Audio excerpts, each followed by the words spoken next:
Hello bachcho, let's read this question. So this question says which of the following statements is and are correct? A is displacing a vector parallel to itself leaves the vector unchanged. ठीक है. Option B is three equal vectors cannot added up to zero. Option C is if mod of A plus B vector is not equal to mod of A minus B, they are perpendicular vectors. And option D is both B and C. तो चलिए बच्चों इस question को हम start करते हैं। तो देखिए बच्चों इस क्वेश्चन का जो आपका की कॉन्सेप्ट है, इस क्वेश्चन का की कॉन्सेप्ट हम लिख सकते हैं। ये क्वेश्चन आपका क्या देखिए वेक्टर पर बेस्ड है। This question is based upon the vector. First option में देखिए हमें शिफ्टिंग प्रॉपर्टी बतानी है। सेकंड उसमें हमें इक्वल वेक्टर्स की प्रॉपर्टी बतानी है। थर्ड ऑप्शन में आपको देखिए मैग्नीट्यूड ऑफ वेक्टर निकालना है। ठीक है, तो तीनों ही कॉन्सेप्ट का यहाँ पर यूज हो रहा है। तो हम लिख सकते हैं देखिए इसका जो की कॉन्सेप्ट होगा ये कि आपका वेक्टर पर ही बेस्ड है। ठीक है, क्योंकि इसकी बहुत सारी प्रॉपर्टी यूज हो रही है, तो हम वेक्टर पर ही आपका बेस्ड क्वेश्चन है। ठीक है, इन जनरल हम वेक्टर इसका की कॉन्सेप्ट बोल सकते हैं। ठीक है, तो देखिए वेक्टर क्वांटिटी होता है क्या? वेक्टर क्वांटिटी वो होता है जिसके पास मैग्नीट्यूड भी हो और डायरेक्शन भी हो। ठीक है, such types of quantity are called our vector quantity. ठीक है, अब देखिए वेक्टर्स में क्या होता है, देखिए वेक्टर्स की एक प्रॉपर्टी होती है, वेक्टर्स की एक प्रॉपर्टी होती है जिसको हम बोलते हैं आपकी शिफ्टिंग प्रॉपर्टी। शिफ्टिंग भी प्रॉपर्टी भी नहीं, इसको हम पूरा बोल लेते हैं, इसे हम बोलते हैं पैरेलल शिफ्टिंग प्रॉपर्टी। ठीक है, पैरेलल शिफ्टिंग प्रॉपर्टी।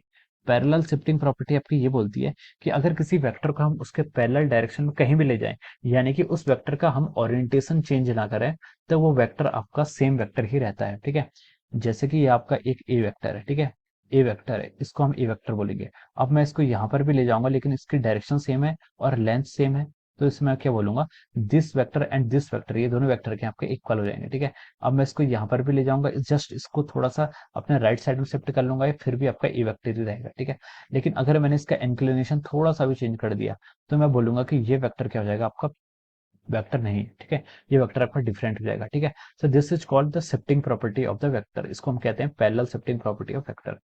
ठीक है, अब देखिए ये आपका, देखिए अब हम स्टेटमेंट वाइज इसको शुरू करते हैं क्वेश्चन को। ठीक है, अब देखिए फर्स्ट स्टेटमेंट में क्वेश्चन में क्या बोला था कि displacing a vector parallel to itself leaves a vector unchanged. ठीक है, अगर हम किसी वेक्टर को उसके पैरेलल मूव कराते हैं तब तो वो वही वेक्टर रहता है, लेकिन अगर पैरेलल से थोड़ा सा अनचेंज हो जाता है या फिर उसका ओरिएंटेशन चेंज हो जाता है, फिर वेक्टर क्या हो जाता है, वो वेक्टर आइडेंटिकल वेक्टर नहीं रहता है। ठीक है, तो ए ऑप्शन क्या हो जाएगा इसका, ए ऑप्शन इसका राइट ऑप्शन है। ठीक है, ए ऑप्शन क्या है इसका राइट ऑप्शन है। उसने क्या बोला था, displacing a vector itself leaves the vector unchange.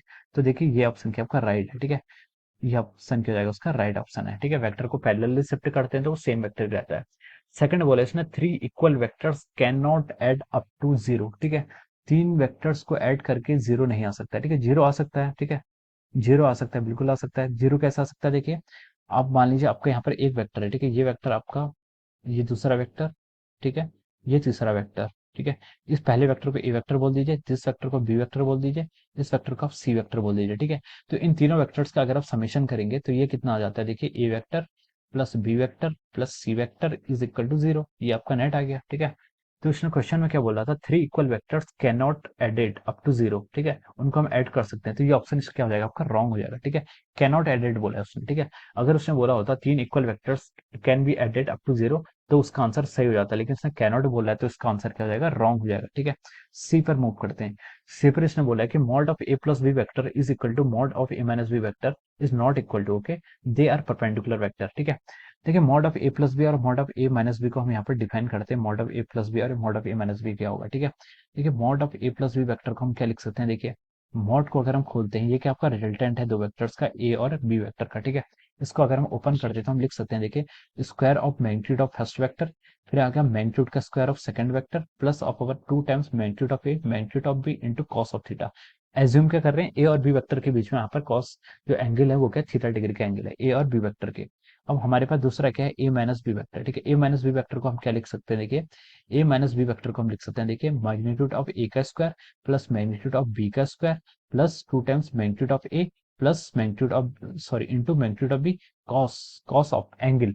ए और बी के बीच में एंगल कितना था, थीटा था, और ए और माइनस बी के बीच में कितना एंगल होगा, पाई माइनस थीटा होगा। ठीक है, तो उसको हम लिख सकते हैं पाई माइनस थीटा, ये आपको यहाँ से इतना आ जाएगा, जिसको अगर मैं आगे सॉल्व करूँ तो मैं इसको डायरेक्टली लिख सकता था A square plus B square, ये भी कितना हो जाएगा आपका minus two A B cos theta हो जाएगा। ठीक है, क्योंकि कॉस 180 माइनस थीटा क्या होता है आपका, माइनस कॉस थीटा होता है। ठीक है, तो ये आपका हो जाएगा।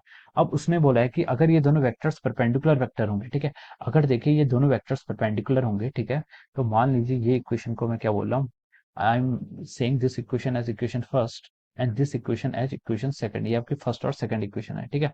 अगर देखिए ये वेक्टर्स क्या होंगे, परपेंडिकुलर वेक्टर होंगे, ए और बी क्या होंगे, परपेंडिकुलर वेक्टर होंगे, तो कॉस थीटा की वैल्यू कितनी हो जाएगी 90, थीटा की वैल्यू 90, तो कॉस 90 की वैल्यू से 0 हो जाएगा। तो mod of A plus B कितना आ गया यहाँ से आपका, mod of A plus B आ रहा है आपका root of our A square plus B square, ठीक है। और mod of A minus B कितना आएगा, देखिए अगेन थीटा की वैल्यू 90, तो कॉस 90 से 0, ये भी कितना जा रहा है आपका mod of A root of A square plus B square, तो आपका mod of A minus B भी इसके इक्वल आ गया, ठीक है। तो देखिए mod of A plus B और ए माइनस बी तो आपके इक्वल आ गए हैं। आपसे क्वेश्चन में क्या पूछा था, if A mod of A plus B is not equal to A minus B, they are perpendicular vectors, तो ये स्टेटमेंट भी आपका रॉन्ग हो जाएगा, ठीक है। रॉन्ग क्यों हो गया, उसने बोला कि नॉट इक्वल टू, लेकिन आपके अगर वो इक्वल आ रहे हैं तो वो क्या है, एक दूसरे के परपेंडिकुलर है, लेकिन क्वेश्चन में उसने क्या बोला है कि रॉन्ग, ठीक है, नॉट इक्वल टू, ठीक है। तो यहाँ से उसके पर ये ऑप्शन स्टेटमेंट इसलिए यहाँ से आपका रॉन्ग हो जाएगा, ठीक है। तो उसने क्वेश्चन में बोला है कि which of the following statement is correct, तो हम बोल सकते हैं कि यहाँ पर आपका सिर्फ ऑप्शन ए ही क्या है, करेक्ट ऑप्शन है, ठीक है। We can write down that option A is correct, ठीक है। ऑप्शन ए जो होगा उसका, ये क्या इसका करेक्ट है, और बाकी तीन ऑप्शन के यहाँ आपके रॉन्ग है, ऑप्शन ए इज करेक्ट, ठीक है। This option will be the right answer of this question, okay. So I hope you all understood this concept, all the best and thank you so much.